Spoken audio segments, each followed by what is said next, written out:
My name is Mark, a recording angel. I've been observing this earth since the dawn of creation. The Most High has asked me to share my recordings with you. The following are my records of Old Testament prophets and kings, and scheming scoundrels too, collected in this book, Exile of the Chosen, God's Heroes from Solomon to Malachi. If today's recording contains situations which might be uncomfortable for younger listeners, I will mark the video with the words Parental Guidance Recommended. Chapter 11. Eliah. Eliah shouldered the heavy wine pitcher and entered the opulent chamber. It was 147 feet long, and the only room in the palace large enough for such a feast. The oil lamps and torches flickered and reflected off the three walls that were covered with glazed brick. The fourth wall was smooth white plaster. At the midpoint in the room, against the white plaster wall, was the dais where the king sat. By now, no one in the room needed any more wine. They had been drunk for some time and were getting more and more unruly. The boy was glad that his mother had been moved into the other palace to care for the queen mother, where she wouldn't have to see what went on tonight. Carefully, Eliah refilled people's wine cups. "I may be here in body," he thought, "but my heart is in Jerusalem." Ever since he was a tiny boy, his parents had told him about Jerusalem. His great-grandparents had lived there before King Nebuchadnezzar had brought them as slaves to Babylon. It was the hope of many Judahite slaves that they would go home to Jerusalem one day. The lad continued to fill wine cups. "Any time now, God," he whispered. "I would be delighted to go. It wouldn't even hurt my feelings to miss the last half of this party. Whenever you're ready, my family and I would love to go back to Jerusalem. Don't forget us here." In spite of the chaos of the room, he felt a little glow of peace in his heart. The God of Judah wouldn't forget them. Even the prophet Jeremiah had promised that God would bring them back to Jerusalem again someday. He wondered if Jeremiah would be there, then shrugged. Probably not. He'd been an old man even way back then, and someone had told Eliah that Jeremiah had gone to live in Egypt, where it was safer for him.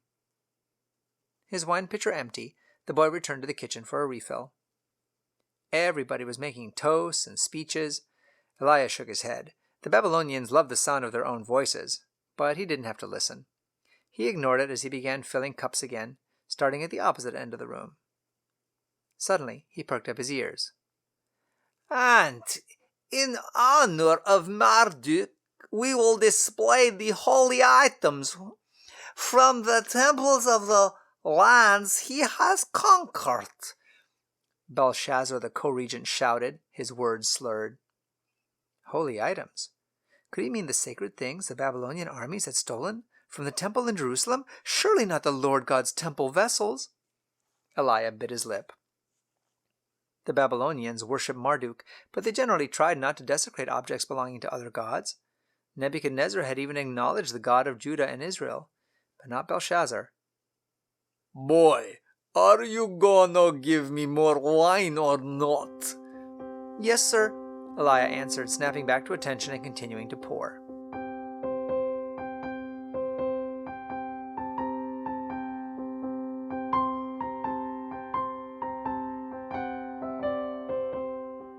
A spattering of approval arose as the priests of Marduk carried in the sacred things stolen from the temple.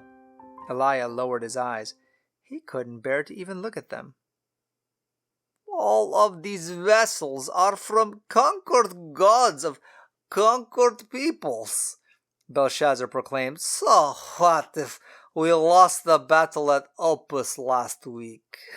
Marduk is still the most powerful god in the world. He can still conquer anyone else.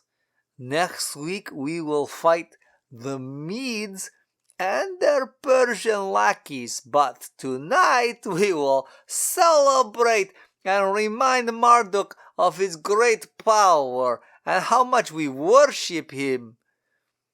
The clamor and cheering rose to a crescendo. "What are a few Medes and Persians to a god like Marduk?" the ruler proclaimed. Eliah stood still and set his wine jug down. "God of Judah," he whispered without moving his lips, "can you hear this? Are you going to let him do this? Please do something. Show him that you're not the conquered God of a conquered people. We're a conquered people because we sinned and forgot you, but you're the most powerful God in the universe. Show him, please." Suddenly the room fell silent. Something was wrong, and Elijah could feel the hair standing up on the back of his neck. What was happening? Hearing a terrified shriek from the dais where the king sat, he spun around. There above his throne was a disembodied hand, writing on the wall. If he hadn't felt totally frozen in his tracks, Elijah would have broken into a smile. I also smiled and approached closer. "This is what you asked for, my young charge," I whispered, wishing he could hear me. Elijah's mouth dropped open. How appropriate it was for just a hand to appear. He had served at banquets after battles before, where the generals had brought in basket after basket full of hands and dumped them on the floor before the king. It was the ancient Assyrian form of body count that the Babylonians had also adopted. Now this disembodied hand writing on the wall was telling everyone that Belshazzar had a message from a defeated foe. The holy vessel that he had been drinking wine out of now dropped out of the ruler's hand and clattered to the floor. "What does it say? What does it say?" Belshazzar demanded. The wise men who were present at the feast were as drunk as he was. Consisting of only 4 words, the message was difficult to interpret. "Somebody tell me what it means!" The ruler's voice rose from a demanding pitch to a scream. "Can't anybody tell me? One of you has got to know!" Suddenly the whole room broke into chaos. Elijah slipped out of the hall and ran for his mother. She would know what to do. Her chambers were at the other end of the hanging gardens. He knocked at the servants' entrance and asked for his mother, knowing that he could not enter into the women's quarters without permission. When she appeared, he breathlessly told her what had happened. "Go back," she said, "but stay near the kitchen area."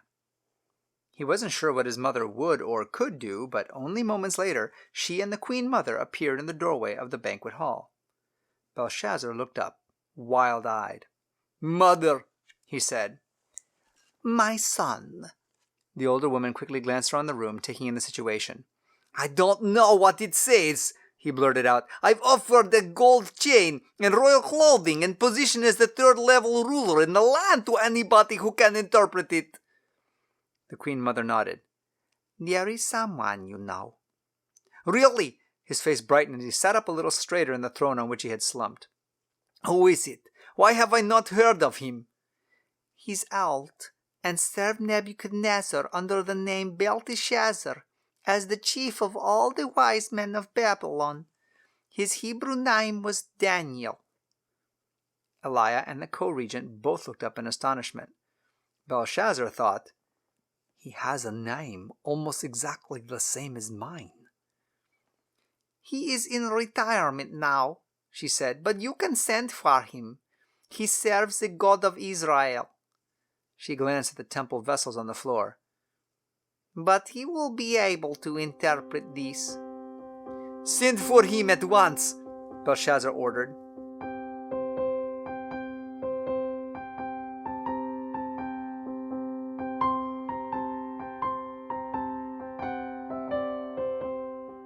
It seemed like forever before the older man arrived. When he stood before the throne, the drunk ruler almost babbled. "My mother claims you can tell us what this says and what it means, and that you know the secrets of all the gods.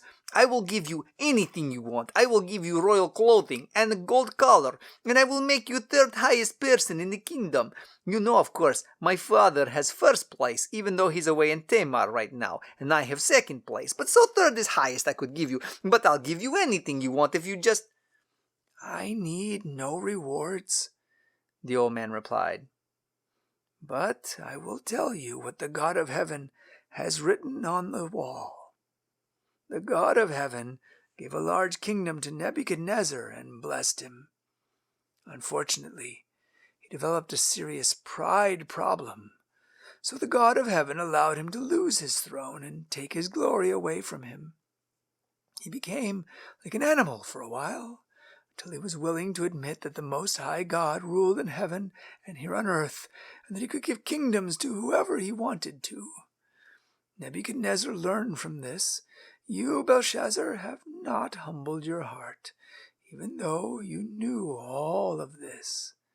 Not only are you filled with pride, but you have desecrated the vessels from his temple, and you and your lords have drunk wine out of them, and praised your gods, and dishonored the God of heaven, and defied him here in this banquet hall."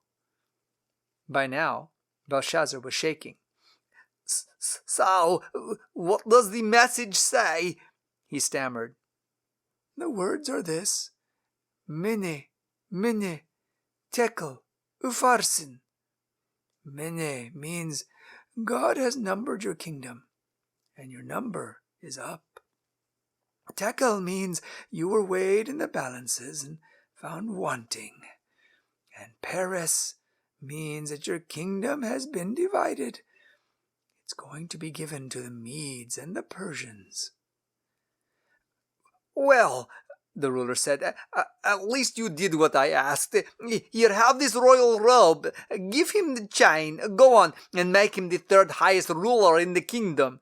"I don't want your riches," the Hebrew prophet protested. "and I don't want a position in the kingdom. Your kingdom is over." Belshazzar insisted, and Daniel stood silently as servants put the robe and chain on him. Then he turned and walked toward the door, his eyes briefly making contact with those of the Queen Mother. She nodded her head in thanks and slipped out another door. The elderly statesman stood at the end of the banquet hall. Elias set down his wine jug. Something told him it was time to make a choice, and he headed toward the old man. "My name is Eliah," he said.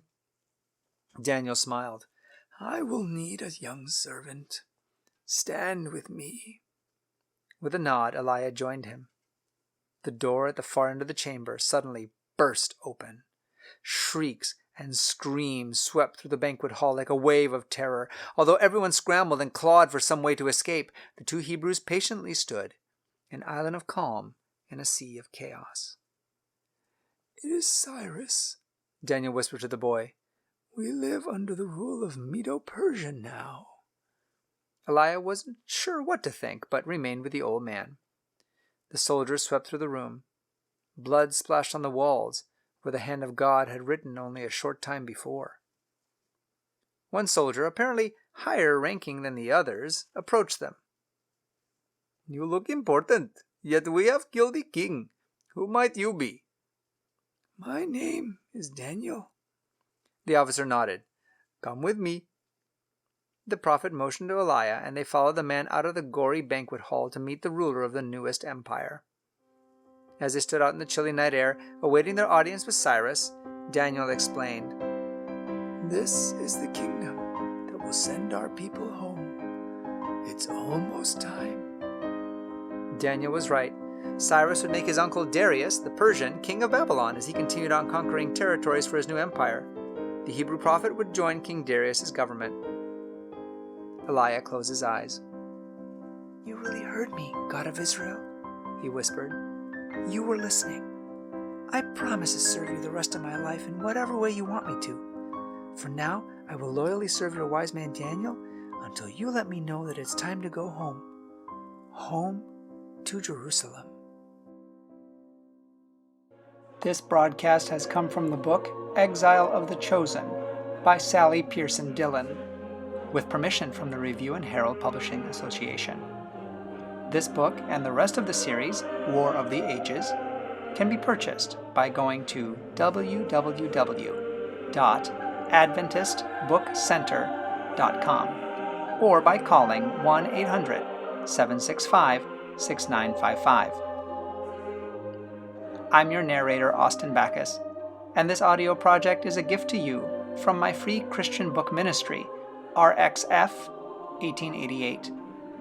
Please visit our website, www.rxf1888.com, to request free Christian books for both kids and adults.